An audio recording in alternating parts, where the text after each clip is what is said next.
जब वहां से गुजरते हैं तो गाड़ी रोक करके और उस मिट्टी को उठा करके चंदन की तरह अपने माथे पे लगाते हैं। धन्य है वो पुत्र और धन्य है वो लाल जिसने इस मिट्टी को भी स्वर्ण बना दिया और भस्म की तरह, शिव भस्म की तरह पवित्र करके घोषित कर दिया। वो था राजेंद्र प्रसाद। उस मिट्टी से हम पैदा हुए। सादगी की प्रतिमूर्ति, simple living and high thinking, ये उनका पवित्र कोटो था। हमेशा इसका वो शुरू से लेकर के और राष्ट्रपति काल तक इसका प्रयोग करते रहे। बड़ी सौभाग्य की बात है, एक बार महादेवी जी उनसे मिलने गए जब वो राष्ट्रपति थे।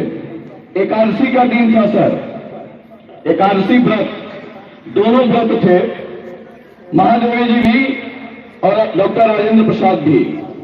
शाम को ये ख्याली पुलाव बना रही थी कि आज निश्चित रूप से मैं राष्ट्रपति आवास की मेहमान बन के आई हूं, निश्चित रूप से कुछ विशेष मिलेगा हमें खाने के लिए। लेकिन शाम को जब राष्ट्रपति महोदय के आवास से राष्ट्रपति के साथ आलू का वही भुना हुआ, आलू का उबाला हुआ और थोड़ी सी शक्कर के साथ और थोड़ा सा दूध जब सामने आया, महादेवी जी जैसी शख्सियत जो छायावाद की महान नेत्री कहलाती हैं, वैसी शख्सियत ऊपर नीचे राजेंद्र बाबू की ओर देखने लगी कि एक भारत का राष्ट्रपति जो आज भी आलू को फलाहार के रूप में प्रयोग करता है, उस राष्ट्र का विकास क्यों नहीं होगा, उस राष्ट्र की प्रगति क्यों नहीं होगी जहां राष्ट्र का धरोहर एक छोटी सी बात ये बताते हुए समझाता है कि हमारा देश गरीब है, हमारे यहाँ की जनता इसी आलू के सहारे अपना जीवन व्यतीत करती है। मैं कैसे मुनक्का और काजू खा करके अपना जीवन व्यतीत करूंगा? ऐसे थे पंडित, ऐसे थे डॉक्टर राजेंद्र प्रसाद, ऐसी थी हमारी पहली राष्ट्रपति की मुलाकात। ऐसे थे लोग, पूरा तनख्वाह जो उठाते थे उसका लगभग 99% सरकार को दान कर देते थे। 1% उतना ही लेते थे जितना से उनकी जरूरत थी, जितना से उनका काम चलता था। और सबसे बड़ी बात है सर, 26 जनवरी 1950 को जिस दिन हमारा संविधान अंगीकृत किया जा रहा था, उसके एक दिन पहले 25 जनवरी 1950 को उनकी बड़ी बहन भगवती देवी का निधन हो गया। और उनका इंतकाल होने के बाद उनके अंतिम संस्कार में भाग लेने के लिए डॉक्टर राजेंद्र प्रसाद को आना था जीरादेई, लेकिन नहीं आए। लाश को उसी तरह से रखा गया।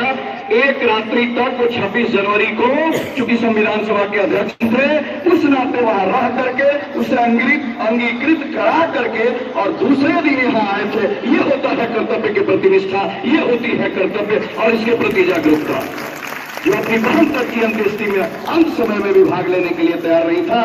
देश जिसके लिए प्रथम था, राष्ट्र जिसके लिए प्रथम था, जो राष्ट्र की बात करता था, ऐसे हमारे राजेंद्र प्रसाद। शायद ये बातें हम लोगों में भी आ जाए कि हम कर्म को प्रधानता दें, कर्म हमारा पहले हो और कर्म के बाद अन्य बातें हो, चाहे वो हमारा घर ही क्यों न हो, हमारा परिवार ही क्यों न हो, चाहे हमारे घर के कोई क्यों न हो। यदि कर्म प्रधान है, फर्स्ट इज माई ड्यूटी सोच करके हम चलते हैं, तो निश्चित रूप से इस राष्ट्र का विकास होगा, इस विद्यालय का विकास होगा, इस धरती का विकास होगा, समग्र भूमि का विकास होगा। ये बहुत बड़ा मंत्र डॉक्टर राजेंद्र प्रसाद ने दिया। ये सामान्य बात नहीं है, ये ऐसे महान लोग ही दे सकते हैं, दूसरे की बस की बात नहीं। कल्पना करिए ऐसे लोगों के बारे में जो अपने शौक, अपना स्वार्थ, सब कुछ हम लोगों के लिए त्याग देता है और राष्ट्र को प्रथम रख के आगे चलता है। ये कोई सामान्य व्यक्ति नहीं है। सोचने की बात है। 1925 आज भी वो कंबल, यदि आप डॉक्टर राजेंद्र प्रसाद के यहां जाएंगे, आज भी वो कंबल, वो पलंग रखी हुई है जिस पर महात्मा गांधी आए थे और महात्मा गांधी आकर के वहां सोए थे, वहां आज भी लिखा हुआ है, आप जाके दर्शन करेंगे। महात्मा गांधी जब पहली बार उनसे मिले और मिल करके जब बात किए तो उसके बारे में ये बताया था कि ऐसी सादगी की मूर्ति, अपनी बात को सहजता से प्रस्तुत करने वाला, विनम्रता से प्रस्तुत करने वाला, विनम्रता की पराकाष्ठा रखने वाला शायद कोई दूसरा नेता भारत में नहीं है, और वो है तो राजेंद्र प्रसाद है। ये महात्मा गांधी के कथन है डॉक्टर राजेंद्र प्रसाद के लिए। ये सामान्य बात नहीं है। सिंपल लिविंग और हाई थिंकिंग की यदि कोई मिसाल है तो उसका नाम डॉक्टर राजेंद्र प्रसाद है। सब लोगों का नारा याद है। मुझे उम्मीद है कि शायद यहां जितने लोग बैठे हैं, राजेंद्र बाबू ने क्या नारा दिया था शायद किसी को याद नहीं होगा। हो सकता है किसी को याद हो, लेकिन मुझे लगता है कि नहीं याद हो।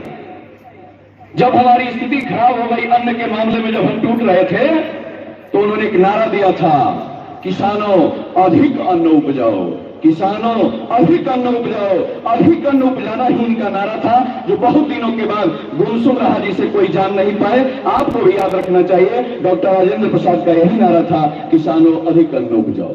ये केवल राजेंद्र बाबू से संभव था, बाकी के बस की बात नहीं है। ऐसी मूर्ति, ऐसी प्रतिष्ठित शक्ति, जो मिखाइल गोर्बाचोव से जब रूस मिलने गए और दोनों के बीच में बैठ करके वही सदरी, धोती, कुर्ता, सामान्य जीवन, सामान्य सा कपड़ा, सामान्य सा वस्त्र पहन करके बैठे और अपनी भाषा में बात करना प्रारंभ किए। रूस में आज भी है सर, वहां के लोग रसियन में बात करते हैं, अंग्रेजी को तवज्जो नहीं देते।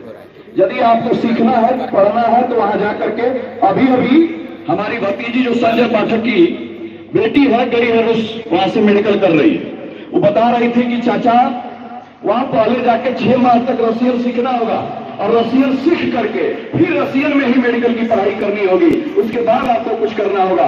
वही डॉक्टर राजेंद्र प्रसाद की बात जब मिखाइल गोर्बाचोव से हो रही थी, ये हिंदी में वार्ता कर रहे थे और वो रसियन में, बड़ी समस्या थी।